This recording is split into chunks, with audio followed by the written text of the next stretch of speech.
കടനാട് പഞ്ചായത്തിൽ വെള്ളപ്പൊക്ക ഭീഷണി ഒഴിവാക്കാനുള്ള പ്രവർത്തനങ്ങളുടെ ഭാഗമായി തോടുകളുടെ ശുചീകരണം പുരോഗമിക്കുന്നു. മഴക്കാലത്ത് പതിവായി വെള്ളക്കെട്ടും വെള്ളപ്പൊക്ക ഭീഷണിയും നേരിടുന്ന കടനാട് പഞ്ചായത്തിലെ 10ാം വാർഡിലെ തോടുകളാണ് ശുചീകരിക്കുന്നത്. മാണി സി കാപ്പൻ എംഎൽഎയുടെ നിർദ്ദേശപ്രകാരം ജലസേചന വകുപ്പിന്റെ നേതൃത്വത്തിലാണ് ശുചീകരണ പ്രവർത്തനങ്ങൾ നടത്തുന്നത്. തോട്ടിൽ വർഷങ്ങളായി അടിഞ്ഞുകൂടിയ ചെളിയും മണ്ണും നീക്കം ചെയ്ത് മഴവെള്ളത്തിന്റെ ഒഴുക്ക് സുഗമമാക്കി വെള്ളക്കെട്ടും വെള്ളപ്പൊക്ക സാധ്യതയും കുറയ്ക്കുകയാണ് ലക്ഷ്യമിടുന്നത്. പഞ്ചായത്ത് 10ാം വാർഡ് അംഗം ജ്യോതിലക്ഷ്മിയുടെ നേതൃത്വത്തിലാണ് ശുചീകരണ പ്രവർത്തനങ്ങൾ ഏകോപിപ്പിക്കുന്നത്. 2019-20 കാലഘട്ടങ്ങളിൽ മുതൽ പഴയ കാലഘട്ടങ്ങളിൽ മുതൽ സ്ഥിരമായിട്ട് തുലാമഴയ്ക്ക് പോലും വെള്ളപ്പൊക്കം ഉണ്ടാകുന്ന ഒരു പ്രദേശമായിരുന്നു കൊല്ലപ്പള്ളി. കൊല്ലപ്പള്ളിയെ സംബന്ധിച്ച് വെള്ളം കയറാതെ പോകുന്ന ഒരു കാലഘട്ടം ഉണ്ടായിട്ടുണ്ടെങ്കിൽ അത് 2019-20 ശേഷം 20 ആ കാലഘട്ടത്തിലെ MLA ഫണ്ട് ഉപയോഗിച്ച് തോടിന്റെ ആഴം കൂട്ടി വൃത്തിയാക്കിയതിന് ശേഷം മാത്രമാണ് ഇവിടെ കൊല്ലപ്പള്ളി ടൗണിൽ വെള്ളം കയറാത്തൊരു സാഹചര്യം ഉണ്ടായിട്ടുള്ളത്.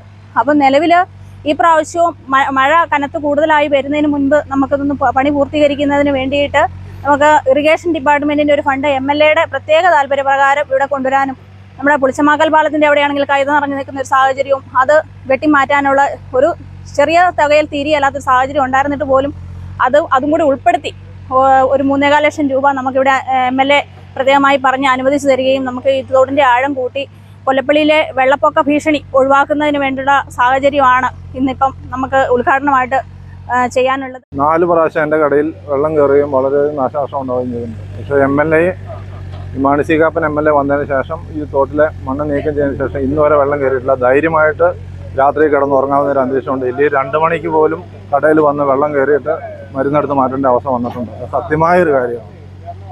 പ്രദേശത്തെ വ്യാപാര വ്യവസായ ഏകോപന സമിതിയുടെ സഹകരണവും പ്രവർത്തനങ്ങൾക്കുണ്ട്.